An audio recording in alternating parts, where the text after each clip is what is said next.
Have you ever watched a factory line and just wondered, how does it all work? How does a robot arm know exactly where to weld, or a bottling plant fill thousands of bottles an hour without messing up? Well, today we're going to pull back that curtain. We're going to dive in and build our very first program for what's called a programmable logic controller, or a PLC. This is the unsung hero of the entire automated world. So take a look at this automated drilling machine. It just works. It grabs a part, clamps it, drills a perfect hole, and lets it go over and over again. But how? What's the secret sauce that lets it nail that sequence perfectly every single time? That's the exact question we're here to answer. All right, let's get into it. Before you can write a single line of code, you have to do something really important. You have to think like the machine. What is its job, step by step? We need to map out its entire task as a simple sequence of physical actions. Okay, so here's the play-by-play. First, a raw part slides into place. Then, a super strong pneumatic clamp, think of it like an air-powered metal hand, slams shut. The drill motor kicks on, lowers down, and drills the hole. After that, it pulls back up and shuts off. And finally, the clamp opens up and the finished part is ready to go. This right here, this is the physical problem our program has to solve. You know, back in the day, controlling this machine would have been a total nightmare. You'd have this giant cabinet filled with a tangled mess of physical wires and relays. They called it hardwired control. And if you wanted to change one little thing, like add a 2-second delay, you'd literally have to get your tools out and start rewiring the whole thing. But today, it's a completely different game, all thanks to the PLC. All of that complicated logic now lives in a few lines of code. So, let's open the door on that control cabinet and meet the star of the show. Tucked away inside is this unique little computer that acts as the central nervous system for the entire machine. And that, my friends, is the programmable logic controller. So, what exactly is a PLC? You can think of it as a super tough, armored computer. It's built for the battlefield of a factory floor. Your home computer would die in about 5 minutes in a place that's dusty, vibrating, and full of electrical noise. But a PLC? It's designed to live in that environment and run with total precision, 24/7. Okay, for a PLC to be a good brain, it really needs 2 things. It needs a way to understand what's happening around it, and it needs a way to make things happen. The easiest way to think about this is as the PLC's senses and its muscles. In the automation world, we call these inputs and outputs. Inputs are the PLC's senses. Simple as that. They are the eyes and the ears of the whole system, and their only job is to send electrical signals into the PLC's brain. They answer all the critical questions like, hey, is there a part in place? Or did someone just press the start button? So for our drilling machine, what are we talking about?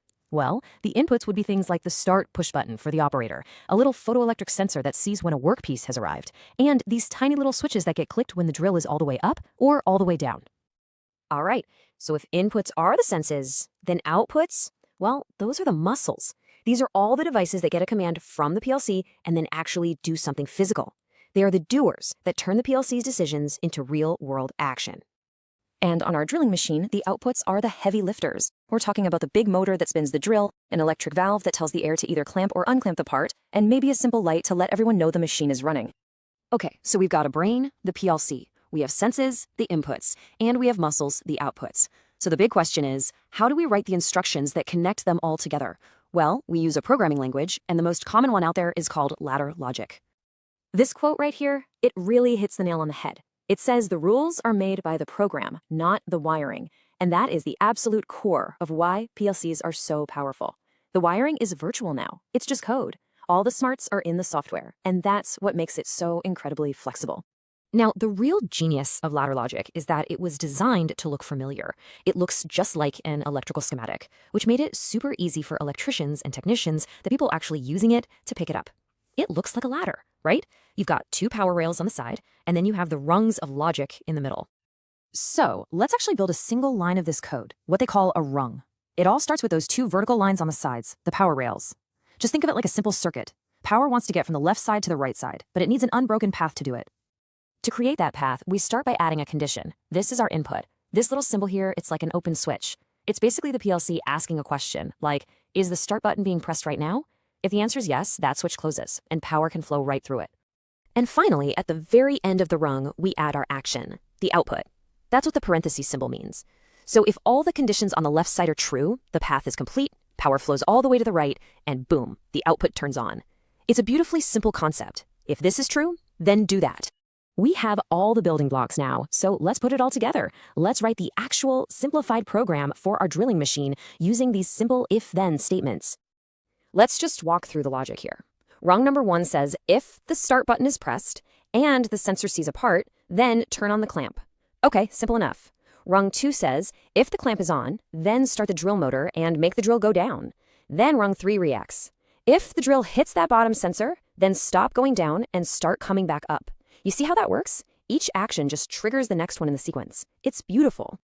And there you have it. Each of those logical steps just becomes one more rung on our ladder diagram. The PLC zips through these rungs, reading them over and over, hundreds of times a second, and that's what creates the smooth, automated sequence we saw at the beginning. We've just translated a physical job into a few simple lines of code. So let's just quickly recap the big ideas here. The real magic of a PLC is that it separates the brain from the brawn, the logic from the wiring.